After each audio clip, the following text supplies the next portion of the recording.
안녕하세요. 메석스 코리아 홍혁주입니다. 본 영상에서는 DO178에 대해서 총 3개의 세션으로 나눠서 좀 말씀을 좀 드려보도록 하겠습니다.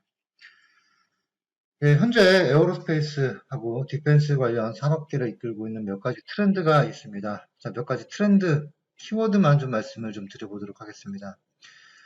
첫 번째로 다양한 요소 간의 연결성을 좀 말씀드릴 수 있고요. 그리고 자율주행, 그리고 모든 산업계에서 관심을 듬뿍 받고 있죠. 전동화가 있겠습니다. 자, 그리고 개발 측면에서 본다면 소형, 그리고 경량화, 그리고 재활용성 정도가 언급되어질 수 있지 않을까 합니다. 자, 이와 같은 트렌드를 따라잡기 위해서요, 많은 노력이 기울어지고 있고요. 그리고 모델 기반 설계도 이와 같은 트렌드의 압력에 의해서 굉장히 많이들 선택을 하고 계십니다. 모델 기반 설계의 적용 어플리케이션인데요. 보시는 바와 같이 굉장히 다양한 그리고 굉장히 광범위한 영역에서 모델 기반 설계라는 개발 환경을 사용하고 계십니다. 모델 기반 적용 사례를 좀 말씀드려 보도록 하겠습니다. 자, 락히드 마틴에 대해서 말씀을 좀 드릴 수 있을 것 같은데요. F-35 개발 시 적용된 사례입니다. 자, 협업하고요. 제 사용성 그리고 개발 속도 면에서 굉장히 탁월한 성능 개선이 있었다라고 말씀을 해주시고 있습니다. 혹시 자세한 내용이 궁금하시면요. 메스웍스닷컴을 방문하시면요. 좀 더 자세한 내용을 인지를 하실 수 있으시니까요. 참조 부탁드리겠습니다. 자, 소프트웨어의 안전성 그리고 오류라는 관점에 대해서 말씀을 좀 드려보도록 하겠습니다. 의도치 않은 오류는 반드시 사고로 이어지게 되어 있죠. 이는 곧 코스트의 증가로 직결되어지는데요. 더 심각한 것은 물질적인 것뿐만 아니라 사람의 목숨을 앗아가는 일도 종종 벌어진다는 것이죠. 그래서 얼마나 빠르게 그리고 정확하게 오류를 검출해낼 수 있냐는 현재 기술 흐름에 굉장히 중요한 도전 중의 하나라고 말씀을 좀 드릴 수 있을 것 같습니다. 그럼 왜 조기에 오류를 발견하는 것이 왜 중요한지, 그리고 반드시 이루어져야만 하는 일일까요? 자, 나사라고 하죠. 미국 항공우주국에 위한 연구에서 답을 찾을 수 있지 않을까 합니다. 자, X축은 개발 단계고요. Y축은 에러를 수정하는 데 발생되는 비용입니다. 자, 색깔반은 에러가 발생되는 프로젝트에 대응이 된다라고 말씀을 좀 드릴 수 있을 것 같은데요. 예를 들면 가장 비용이 많이 드는 형태의 오류는 요구사항 작성 시 발생되는 오류고요. 그리고 그런 오류들이 마지막 테스트 과정에서 발견됐을 때는 그런 들어가는 코스트가 굉장히 높아진다라고 말씀을 드릴 수 있겠습니다. 그래서 조기에 오류를 발견을 하시면은 제품 개발을 좀 더 싸게 그리고 빠르게 개발할 수 있다라고 말씀을 좀 드릴 수 있겠습니다. 자, 이런 목적으로 체계적인 개발 방법이 도입이 되어지고 있는데요. 자, 에어로 디펜스라는 산업군에 따른요. DO178 그리고 DO278 그리고 하드웨어에서는 DO254가 굉장히 좀 광범위하게 적용되어지고 있는 그런 개발 규정이라고 말씀 좀 드릴 수 있겠습니다. 자, 이 중 오늘 말씀드릴 내용인데요. 178C를 보면요. 소프트웨어 전 라이프 사이클을 대상으로 이행되어야만 하는 그런 오브젝트들을 나열을 하고요. 이들이 수행에 대해서 만들어져야만 하는 그런 에비던스들을 제시를 하고 있습니다. 80년대에 그 버전 A를 시작을 해서요. 2011년도에는 스테이트 오브 아트라고 얘기할 수 있죠. 그 버전 C까지 그런 퍼블리시 된 상태라고 보시면 되겠습니다. 자, 178C하고요. 278A에 대해서는 대략 4개의 서플리먼털 그 스탠다드가 제공되어지고 있습니다. 즉 178C하고 278A에 뿌리를 두고 있지만 개발 환경에 따라서 최적화시킨 그런 내용이라고 보시면 되겠습니다. 예를 들면 모델 기반 설계의 경우에는 DO331을 따르기를 권고하고 있습니다. 즉 178C 항목 중에서 모델 기반 설계를 했을 경우 조금은 다른 잣대를 댈 필요가 있다라고 하는 항목이 생기고요. 이에 대해서는 178C에서 제시하는 철학을 맞추기 위해서 최적의 방향으로 개발 방향을 제시해둔 사항이라고 보시면 되겠습니다. 해서 본 영상은 모델 기반 설계의 DO178C에 대한 적용에 대한 내용이고요. 자, 더불어서 DO331에 대한 그런 스탠다드를 가지고 그런 잣대를 가지고 말씀을 좀 드린다라고 말씀 좀 드리겠습니다.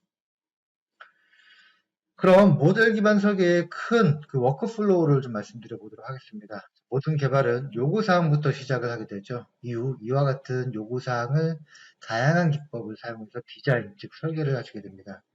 자, 이후에 제어기에 대한 알고리즘은 디자인을 보고 구체화하는 건 아니고요.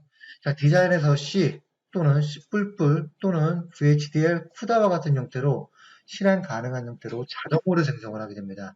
자, 이후에 인터그레이션을 하게 되는데요. 자, 그럼 검증은 어떨까요? 각 단계별로 존재를 하기보다는요, 설계하고 동반해서 심리스하게 진행된다는 데 있어서 엔비디아의 가장 큰 장점이라고 말씀을 좀 드릴 수 있겠습니다. 이를 가지고 DO178C에 대해서 구체화를 시켜보면은 다음과 같습니다. 자, 요구사항에서 모델이라는 디자인을 만들고요. 바로 코드를 생성하게 됩니다. 이후에 타겟으로 디플로이하기 위해서 크로스 컴파일러로 컴파일을 진행을 하게 되고요. 검증은 그 사이사이에 관련된 툴을 이용해서 진행을 한다라고 말씀 좀 드릴 수 있을 것 같아요. 요구사항은 단계별로 존재를 할 수가 있는데요. 이들 사이에서 추적성하고 리뷰는 반드시 존재하기 마련이죠. 그리고 모델로 그 디자인이 구체화되어지고 난 이후에요. 요구사항 기반의 검증 활동을 진행을 하시게 되죠. 자, 이후에 코드를 생성을 하시고요. 코드 자체에 대한 검증 활동을 이어나가시게 됩니다. 자, 이후에 검증이 완성되어지고 난 이후에는요. 크로스 컴파일러를 사용하셔서 만들어진 그런 결과물에 대해서 즉 프로세서 인도루프과 같은 방법으로 검증을 마무리하시게 됩니다. 자, 이와 같은 과정에서 각 단계별로 에비던스를 만듦으로써 워크플로우의 원숙도를 올린다라고 말씀 좀 드릴 수 있겠습니다. 자, 개발의 시작은 항상 요구사항부터 시작하기 마련이죠. 해서 요구사항부터 말씀을 좀 드리도록 하겠습니다. DO178C에서 요구사항의 시작은 시스템 리퀘어먼트에서 하이 레벨 리퀘어먼트로의 그 리파인이 시작이 된다라고 말씀을 좀 드리겠습니다. 관련해서 좀 더 용이하게 접근할 수 있는 방법을 좀 말씀드리겠는데요. 외부 요구사항과의 인터페이스에 대한 부분부터 시작하겠습니다.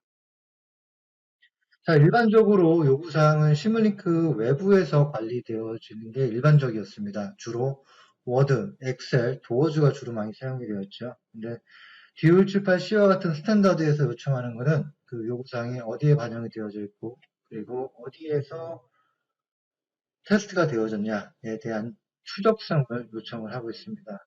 그래서 이렇게 하기 위해서는 요구사항을 시뮬링크 환경으로 가지고 오셔야 되는데요. 시뮬링크 리퀘어먼트라는 걸 사용을 하시면은 외부에서 관리가 되어지고 있는 요구사항을 손쉽게 시뮬링크 환경으로 가지고 오실 수가 있으세요.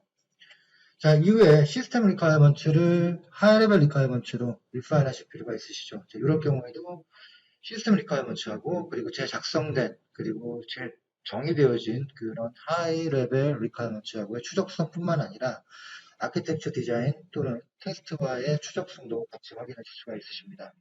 자, 이런 추적성 같은 경우에는 색깔 바 형태로 해서 정량적으로 어느 만큼 구현이 되어져 있는지 그리고 어느 정도로 테스트가 되어져 있는지를 정확하게 인지할 수 있는 기능을 제공해 드리고요. 그리고 시뮬리크 환경 내에서 변경이 이루어질 수도 있죠. 그럴 경우에는 외부에서 관리가 되어지고 있는 요구사항에 반영이 되어질 필요가 있습니다. 자, 이럴 경우에도 Black IF라는 그런 요구사항 포맷을 이용하셔서요. 라운드 워크플로우를 이루실 수가 있어요. 추가로 외부 툴에서 변경이 이루어졌을 경우에 저희가 인지를 해서 바로 반영을 하거나 테스트를 진행을 하실 필요가 있으시죠. 자, 이럴 경우에도 저희가 인지하기 쉽도록 시뮬링크 환경에 반영하기 쉽도록 내부 환경에서 변경이 이루어진 것을 바로 알람을 띄워주는 그런 기능이 있다라고도 말씀을 좀 드릴 수 있겠습니다. 자, 그러면은 외부에서 관리되어지고 있는 요구사항을 시뮬링크 환경으로 가지고 온다고 말씀을 좀 드렸는데요. 그런 과정을, 일련의 과정을 좀 말씀을 좀 드려보도록 하겠습니다. 도어즈 굉장히 좀 광범위하게 좀 많이들 사용을 하고 계셨어요. 도어즈를 가지고 말씀을 좀 드리도록 하겠습니다. 자, 화면에 보시면은 왼쪽은 도어즈고요. 그리고 오른쪽은 시뮬링크 리퀘어먼트 에디터라고 보시면 될 것 같아요. 자, 시뮬링크 리퀘어먼트 에디터에서요. 도어즈에 있는 내용을 임포트라는 과정을 보시면요. 일단은 어떤 종류의 그 요구사항인지를 선택을 하시면 되겠습니다. 저희는 도어즈죠. 그래서 도어즈라는 다큐멘트 타입을 사용했다라는 걸 알려주시고요. 간단하게 그 경로만을 지정해 주시면요. 바로 도어즈에 있는 내용을 시뮬링크 리퀘어먼트로 가지고 오는 것을 확인하실 수 있으십니다. 도어즈에서 관리되고 있는 아이디뿐만 아니라 하이러키도 똑같이 반영이 되어지고요. 내용 그리고 그 밑에 보시면은 도어즈에서 관리가 되어졌던 어트리뷰트, 자, 이런 것들 보실 수가 있으시고요. 그리고 에디터 환경 내에서도 어트리뷰트를 동시에 확인하실 수가 있으십니다. 그리고 도어즈하고 양방향성이 성립이 되었어요. 어느 부분이 반영이 서로 되어져 있는지를 양방향성으로 직관적으로 확인까지, 즉 내비게이션까지 가능하다라고 말씀을 좀 드릴 수 있겠습니다. 자, 그럼 모델을 한번 가보도록 하겠습니다. 모델 내에서 요구사항을 같이 확인하실 수가 있으시고요. 추적성도 만드실 수가 있으시는데요. 화면에서 보시는 바와 같이 간단하게 드래그 앤 드랍만으로 추적성을 확립하실 수가 있다라고 말씀을 좀 드리겠습니다. 그리고 모델 내에서도 어떤 요구사항인지 확인하실 수가 있으시고요. 그리고 말씀드린 대로 도어즈하고 시뮬리크 리카이먼트하고 양방향성이 있다라고 말씀을 좀 드렸죠. 바로 모델과 도어즈 사이에서도 바로 방향성, 서로의 추적성을 가지고 갈 수 있습니다. 그리고 도어즈에서 만약 변경이 이루어졌을 경우에도요. 자, 시뮬리크 리카이먼트에서 업데이트 기능을 사용하시면요. 어느 부분이 업데이트가 발생이 되었는지도 손쉽게 확인하실 수 있다라고 말씀을 좀 드리겠습니다. 자, 그리고 추적성 굉장히 중요하죠. 그래서 추적성이라는 건 결국은 요구사항이 어디에 반영이 되어져 있고요. 그리고 어떻게 테스트가 되어지고 있다라는 것을 직관적으로 확인하실 수 있는 그런 연결고리라고 말씀을 좀 드리겠는데요. 자, 그런 것들을 위해서요. 요구사항 매트릭이 제공이 되어집니다. 자, 왼측 편에는요. 요구사항이고요. 그리고 위에 탑 측에는 모델 또는 테스트가 되겠습니다. 해서 매트릭을 생성을 하시고 나면요. 말씀드린 바와 같은 그런 레이아웃으로 추적성이 만들어지고요. 그리고 추적성이 만약 미싱된 데를 확인하고 싶다라고 하시면은 하이라이트 버튼을 누르시면요. 바로 어느 부분에 어떤 요구사항에 어떤 모델이 어떻게 미싱이 되어져 있는지도 간단하게 확인이 가능하다라고도 말씀을 드리겠습니다. 자, 시스템 리퀘어먼트하고 하이레벨 리퀘어먼트에 대해서 말씀을 좀 드려보겠는데요. 자, 자칫 개발 플랫폼이 단절되었을 경우에, 즉 서로 다른 플랫폼을 계속 이용해서 개발을 하실 경우에는 시스템 리퀘어먼트하고요. 그리고 하이레벨 리퀘어먼트 사이에 추적성이 상실될 수가 있죠.